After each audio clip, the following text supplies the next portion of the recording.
बिस्मिल्लाहिर्रहमानिर्रहीम। Exercise 3.2 question number 2 part number 2 इसका find inverse. हमने इसका इनवर्स फाइंड करना है। तो इनवर्स फाइंड करने के लिए हमारे पास एडजॉइंट और मैट्रिक्स का डिटर्मिनेंट का होना ज़रूरी है। लेट्स सपोज ये हमारे पास मैट्रिक्स दिया गया है -2 3 -4 एंड 5, -2 3 4 एंड -4 एंड 5 है।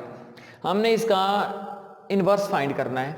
तो हमारे पास इस मैट्रिक्स को नाम हम दे देते हैं ए का, कोई भी नाम दे सकते हैं, ए बी सी या फिर डी, जो मर्जी नाम दे दें। ए की वैल्यू हमारे पास -2 मैट्रिक्स 3 -4 एंड क्या है 5 है। अब इसका इन्वर्स निकालना है। तो इन्वर्स निकालने के लिए हमारे पास फार्मूला जो होता है वो होता है ए का inverse equal to 1 by A का determinant multiply by adjoint of A.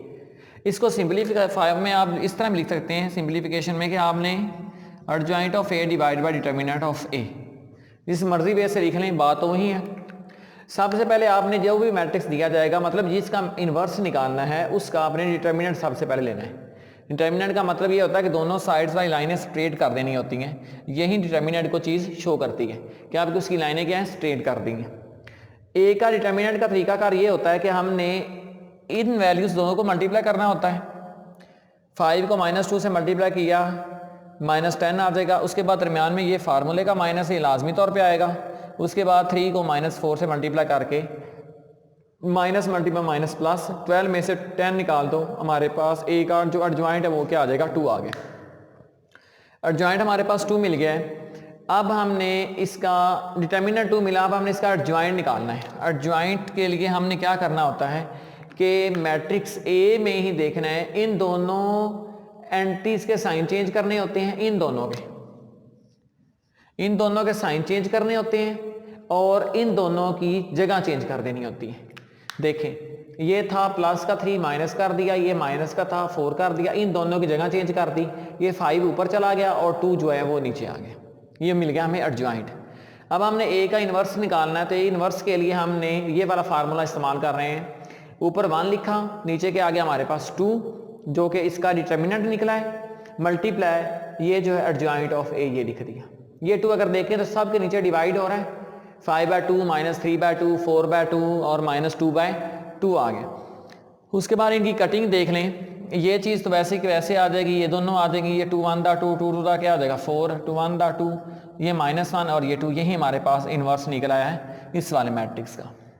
Inverse किस तरह निकालना हमने कि सबसे पहले जो मैट्रिक्स दिया जाएगा उसको कोई नाम देंगे, अगर गिवन नहीं है तो उसका डिटर्मिनेंट निकालेंगे, ये उसका तरीकाकार है। उसके बाद उसका एडजॉइंट निकालेंगे और दोनों को डिवाइड करने से हमारा आंसर आ जाएगा। हाँ, एक बात याद रखिएगा, अगर किसी भी मैट्रिक्स का इन्वर्स निकालने के लिए आपको कहा गया लेकिन उसका डिटर्मिनेंट अगर 0 आ जाता है, डिटर्मिनेंट क्या आ जाता है 0 आ जाता है। जब भी किसी भी मैट्रिक्स का डिटर्मिनेंट 0 आ जाता है तो उसका इन्वर्स पॉसिबल नहीं होता। लेट्स सपोज अगर यहाँ पे 0 आ जाता तो हम लिख सकते थे कि solution is not possible because matrix is singular. Singular matrix वो होता है जिसका डिटर्मिनेंट क्या हो जाता है 0 हो जाता है। अगर तो इसका डिटर्मिनेंट 0 हो जाता है तो फिर तो ये मैट्रिक्स की इन्वर्स जो है वो वैलिड नहीं था होना। उसके बाद हम क्वेश्चन नंबर 3 के पार्ट नंबर 2 पे देखते हैं। क्वेश्चन नंबर 3 के पार्ट नंबर 2 में लिखा हुआ solve 4x1 + 3x2 = 5, 3x1 - x2 = 7। उन्होंने ये कहा हुआ है कि इसको सॉल्व करें, लेकिन हम इसको सॉल्व करने के लिए मैट्रिक्स का सहारा लेंगे कि मैट्रिक्स के जरिए हम इस इक्वेशन को किस तरीके से सॉल्व कर सकते हैं। हम इस इक्वेशन को सिमल्टेनियसली भी सॉल्व कर सकते हैं, लेकिन हम मैट्रिक्स वाला चैप्टर पढ़ रहे हैं तो हम इसको मैट्रिक्स के वे के ज़रिए से हम सॉल्व करेंगे। हम यहाँ पे क्रामर रूल भी लगा सकते हैं, इस तरह और भी 1-2 मेथड है वो भी हम यूज़ कर सकते हैं। लेकिन इन्वर्स के बारे में बात हो रही है तो हम इसको इन्वर्स के तरीके से कर लेते हैं जी। हम पहले इसका मैट्रिक्स बनाते हैं। ये एंट्री लिखी हुई है 4 3 3 और यहाँ पे कुछ नहीं है तो मान लगा देंगे, ये वाला -1 आ जाएगा। एक मल्टीप्लिकेशन में ये x1 x2, अगर x होगा तो x लिख देंगे, y होगा तो y लिख देंगे, लेकिन यहाँ पे x1 x2 है तो हम x1 ऊपर लिख देंगे, x2 कहाँ लिख देंगे नीचे। इक्वल टू क्या है 5 और क्या है 7 जी। अब हमने करना क्या है कि इस मैट्रिक्स को नाम दे देना A का, ये वाला मैट्रिक्स टोटल कैपिटल X है और इस मैट्रिक्स को नाम दे दिया है B का। हमने असल में यहाँ से अननोन है x, इसको फाइंड करना है। ये जो a है ये x से पहले लगा हुआ है, तो ये जब दूसरी साइड पे जाएगा लेकिन ये इन्वर्स हो जाएगा, लेकिन b से पहले ही लगेगा ये।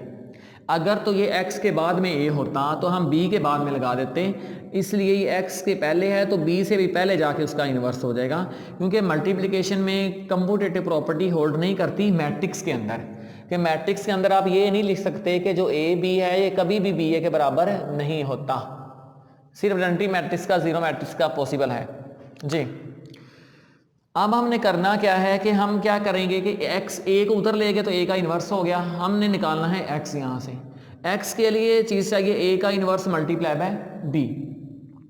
a का इन्वर्स उसी तरीके से 1/a का determinant multiply by adjoint of a। पहले तो हम बात करते हैं a के इन्वर्स की, उसके बाद हम इसको b से मल्टीप्लाई करेंगे। ये a का इन्वर्स ये है, a मैट्रिक्स हमारे पास ये है 4 3 3 और -1, इसका डिटर्मिनेंट लेंगे, -1 को 4 से मल्टीप्लाई, 3 को 3 से 9, माइनस फार्मूले का आ गया, -4 -9 -13, ये a का डिटर्मिनेंट आ गया। a का डिटर्मिनेंट हमारे पास क्या आ गया है -13।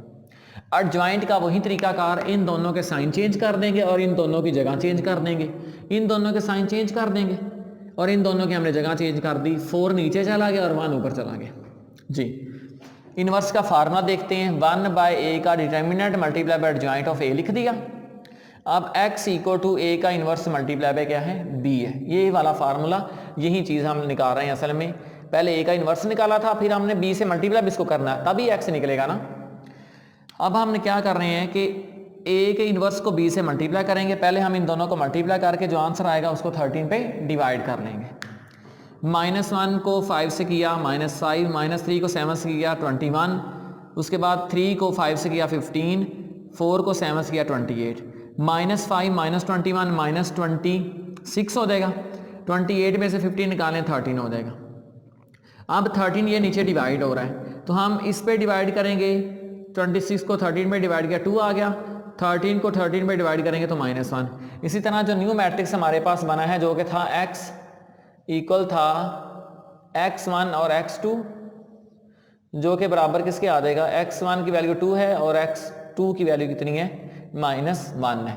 इसी तरह x1 की वैल्यू 2 निकल आएगी और x2 की वैल्यू क्या निकल आएगी -1।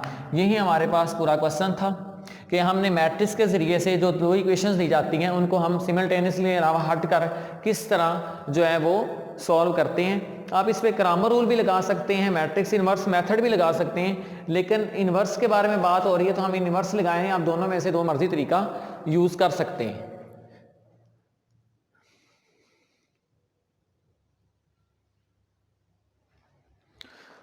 जी क्वेश्चन नंबर 6 का पार्ट नंबर 3 देख लेते हैं। a plus B into A minus B is not equal to A square minus B square. जी आपने फार्मूला यहाँ देखा होगा कि a माइनस बी या into A plus B equal to A square minus B square होता है, लेकिन यहाँ पे वो कह रहे हैं कि ये इक्वल नहीं है। मैट्रिक्स के अंदर वो वाला फार्मूला वैलिड नहीं कर रहा कि a प्लस बी कर लें multiply by A minus B कर लें तो वो इक्वल आ जाएगा A square minus B square के। ये मैट्रिक्स के अंदर ये वाला फार्मूला वैलिड नहीं है। तो हम देख लेते हैं कि अगर ये वैलिड नहीं है तो ये a plus B into A minus B जो है ये फिर अगर इसके इक्वल नहीं है तो ये किसकी इक्वल है, मैट्रिक्स के अंदर। यहाँ पे बात हो रही है मैट्रिक्स की कि मैट्रिक्स के अंदर जो है ये वाला फार्मूला क्यों वैलिड नहीं करता, तो ये किसकी इक्वल अगर है तो हम लेफ्ट हैंड साइड लेते हैं, a plus B into A minus B, हम इनको मल्टीप्लाई करते हैं। जब a को a से करेंगे तो a का स्केयर, a को b से करेंगे a b, b को a से करेंगे b a और b को b से करेंगे तो b का स्केयर बन जाएगा। देखें अब ये a b है और ये b है, मैंने पहले भी बता चुका हूँ, वहाँ पे लिखा हुआ है कि a b जो होता है मैट्रिक्स के अंदर ये b a के इक्वल नहीं होता। हाँ a b जो है ये इक्वल टू, अगर इसको हम a b बनाना चाहें तो ये माइनस a b हो जाएगा। अगर इसकी हम डायरेक्शन चेंज करना चाहें तब आपके साथ यहाँ पे क्या आ जाएगा, माइनस साइन आ जाएगा। देखें minus A B plus B A. अब अगर हम इसकी डायरेक्शन चेंज करना चाहें, इनके एलिमेंट्स को रोटेट करना चाह रहे हैं, इनकी पोजीशन चेंज करना चाह रहे हैं, अगर पोजीशन चेंज करेंगे तो डायरेक्शन चेंज होने से इनके साइन क्या आ जाएगा, नेगेटिव आ जाएगा। तो ये प्लस माइनस माइनस हो जाएगा, minus A B minus 2ab हो जाएगा, तो माइनस बी स्क्वायर। वो सही कह रहे हैं कि ये जो a प्लस बी है multiply by a minus B है, ये मैट्रिक्स के अंदर इसकी इक्वल नहीं है बल्कि इसकी इक्वल है। तो यही आपका प्रूफ था कि मैट्रिक्स के अंदर वो वाला फार्मूला वैलिड नहीं हो रहा, जिसको हम देखते हैं a plus B into A minus B equal to A square minus B square.